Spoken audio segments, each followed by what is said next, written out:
అందరికీ నమస్కారం. మహాభారతంలోని అత్యంత కీలకమైన ఘట్టాలలో ఒకటైన ఉద్యోగ పర్వం గురించి ఈరోజు మనం మాట్లాడుకుందాం. కురుక్షేత్ర మహాసంగ్రామానికి ముందు శాంతి కోసం చివరి ప్రయత్నాలు జరిగిన పర్వమిది. ఇక్కడే యుద్ధమనేదిక తప్పదు అని తేలిపోయింది. అసలు ఆలోచించండి, ఒక కుటుంబంలో మొదలైన ఆస్తి తగాదా అది కాస్త పెరిగి పెరిగి ఒక తరాన్నే తుడిచిపెట్టేసేంత పెద్ద యుద్ధానికి ఎలా దారితీసింది? శాంతి కోసం ఎన్నోసార్లు ప్రయత్నించినా ఆ దౌత్యం ఎందుకు విఫలమైంది? ఈ ప్రశ్నలన్నింటికీ సమాధానం ఈ పర్వంలోనే ఉంది. ఈరోజు మనం ఈ ప్రయాణాన్ని స్టెప్ బై స్టెప్ చూద్దాం. పాండవులు శాంతి కోసం ఎంతలా తపించారో మొదలుపెట్టి దుర్యోధనుడి మొండితనం ఎలా అడ్డొచ్చిందో చూస్తూ చివరికి సాక్షాత్తు శ్రీకృష్ణుడే రంగంలోకి దిగినా ఏం జరిగిందో తెలుసుకుంటాం. ప్రతి అడుగు యుద్ధాన్ని ఎలా దగ్గర చేసిందో చూద్దాం రండి. సరే, కథ ఇక్కడ మొదలవుతుంది. 12 సంవత్సరాల అరణ్యవాసం, 1 సంవత్సరం అజ్ఞాతవాసం. వామ్మో, ఎంత కష్టం! అదంతా విజయవంతంగా పూర్తి చేశారు పాండవులు. ఒప్పందం ప్రకారం వాళ్లకు న్యాయంగా రావాల్సిన ఇంద్రప్రస్థ రాజ్యాన్ని తిరిగివ్వమని అడిగారు. ఇది వాళ్ల హక్కు కదా, ధర్మం కూడా అదే చెబుతోంది. నిజానికి రాజు ధృతరాష్ట్రుడికి కూడా పాపం వాళ్ళకి న్యాయం చేద్దాంలే అన్న ఆలోచన ఉంది. కాని కొడుకు మీద ప్రేమ అడ్డొచ్చింది. శాంతికి అసలైన అతిపెద్ద అడ్డంకి ఎవరంటే దుర్యోధనుడి అహంకారమే. అతని మొండి పట్టుదలే కథను మొత్తం యుద్ధం వైపు లాక్కెళ్ళింది. యుద్ధం వద్దే వద్దు అని పాండవులు ఎంత బలంగా కోరుకున్నారంటే వాళ్లు మొదట చేసిన ప్రయత్నం చూడండి. పాండవుల మామగారైన ద్రుపద మహారాజు తన పురోహితుణ్ణే హస్తినాపురానికి రాయబారిగా పంపారు. ఒక్కటే లక్ష్యం, ఎలాగైనా ఈ రక్తపాతాన్ని ఆపాలి. మరి దుర్యోధనుడేం చేశాడనుకున్నారు? ఆ శాంతి ప్రతిపాదనను సింపుల్గా వద్దన్లేదు. వచ్చిన రాయబారిని, ఆ అభ్యర్థనను దారుణంగా అవమానించాడు. అప్పుడే అందరికీ క్లియర్గా అర్థమైపోయింది, ఇతను రాజీకి వచ్చే రకం కాదని. అహంకారం ధర్మాన్ని ఎలా అణిచేస్తుందో చూడండి. ఇక కొడుకు తీరు చూసి ధృతరాష్ట్రుడికి భయం పట్టుకుంది. యుద్ధం వస్తే ఏమవుతుందోనని. తన నమ్మకమైన సంజయుడిని పాండవుల దగ్గరికి పంపాడు. ఈ రాయబారం ఓ ఊహించని చాలా ముఖ్యమైన ప్రతిపాదనకు దారితీసింది. ఇది పాండవుల శాంతి కోరికకు, ముఖ్యంగా యుధిష్ఠిరుడి గొప్పతనానికి అద్దం పడుతుంది. ధర్మరాజు యుధిష్ఠిరుడు తీసుకున్న నిర్ణయం చూడండి. తన పూర్తి రాజ్య హక్కును వదిలేసుకున్నాడు. 1000 మంది ప్రాణాలు పోకూడదని, మొత్తం సామ్రాజ్యం వద్దు, మాకు కేవలం 5 ఊళ్ళిస్తే చాలు అని అడిగాడు. ఆలోచించండి, అధికారం మీద ఆశ కాదిది, శాంతి కోసం తపన. ఎంత గొప్ప త్యాగం! ఆయన అడిగిన 5 గ్రామాలు ఏంటంటే అవిష్ఠల, వృకస్థల, మాకంది, వరణావతం. ఇక 5వది మీ ఇష్టం, మీరేదో ఒకటి ఇవ్వండి అని. వాళ్లకే వదిలేశారు. ఎంత సహేతుకంగా, ఎంత సింపుల్గా ఉందో చూడండి ఈ ప్రతిపాదన.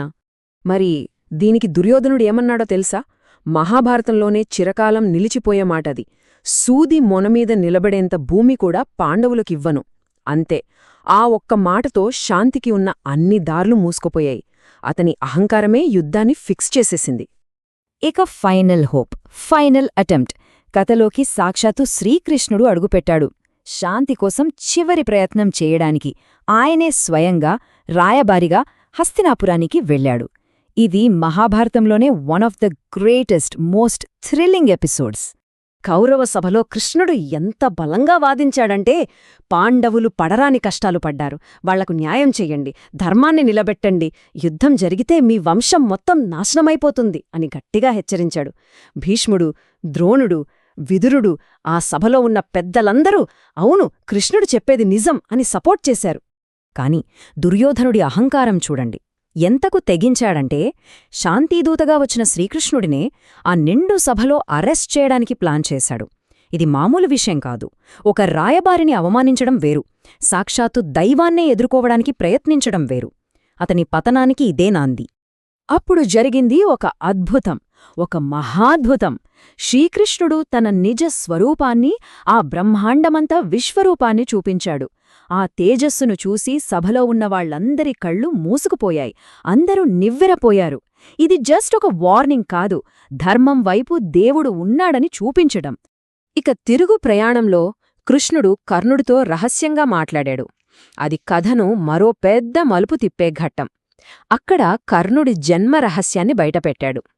కర్ణ, నువ్వు సూతపుత్రుడివి కాదు, కుంతీదేవి మొదటి కొడుకువి. నువ్వే పాండవుల్లో పెద్దవాడివి. నీ తమ్ముళ్లతో కలిస్తే ఆ రాజ్యానికి నువ్వే రాజవవుతావు అని ఒక పెద్ద ఆఫరిచ్చాడు. కాని కర్ణుడు ఏం చేశాడో చూడండి. ఆ అద్భుతమైన అవకాశాన్ని వద్దన్నాడు. ఎందుకంటే ప్రపంచమంతా నన్ను కులం పేరుతో అవమానించినప్పుడు దుర్యోధనుడు ఒక్కడే నాకు గౌరవమిచ్చాడో, స్నేహితుడిగా అంగీకరించాడో, ఇప్పుడు ఆ స్నేహానికి, ఆ విశ్వాసానికి నేను ద్రోహం చెయ్యలేనన్నాడు అన్నాడు. ఇది కర్ణుడి క్యారెక్టర్లో ఉన్న గొప్పతనం, అదే సమయంలో అతని విధిలో ఉన్న విషాదం. యుద్ధం ఇక తప్పదు అని తేలిపోయాక రెండు వైపుల వాళ్లు హెల్ప్ కోసం కృష్ణుడి దగ్గరికి వెళ్లారు. ఇంట్రెస్టింగ్ ఏంటంటే అర్జునుడు, దుర్యోధనుడు ఇద్దరూ ఒకేసారి వెళ్లారు. అప్పుడు కృష్ణుడు వాళ్ల ముందొక చాయిస్ పెట్టాడు. ఆ చాయిస్ వాళ్ల క్యారెక్టర్ని, వాళ్ల భవిష్యత్తుని కూడా డిసైడ్ చేసింది.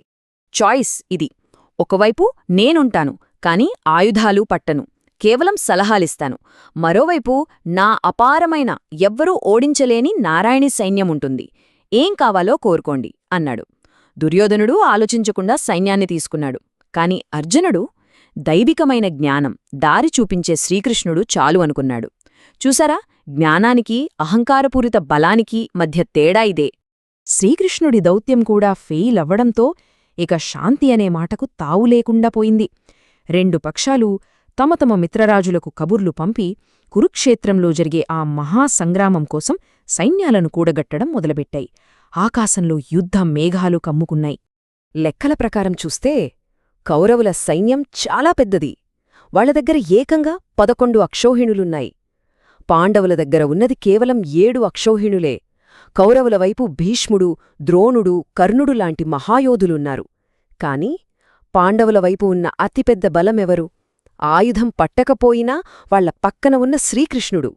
సో ఉద్యోగ పర్వం మనకు ఏం చెబుతోందంటే, శాంతి కోసం చేసిన ప్రతి ప్రయత్నం విఫలమైంది. అహంకారం గెలిచింది, ధర్మం ఓడిపోయింది.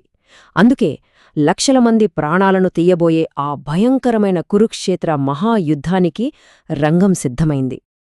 చివరిగా ఈ మాటతో ముగిస్తాం. శాంతి మార్గం మూసుకుపోయినప్పుడు విధి యుద్ధాన్ని ఎంచుకుంది. మన తప్పిదాలు, మన అహంకారం, మన మొండి పట్టుదల మన భవిష్యత్తును, మన విధిని ఎలా నిర్ణయిస్తాయో చెప్పడానికి ఉద్యోగ పర్వం కంటే గొప్ప ఉదాహరణ మరొకటి ఉండదు.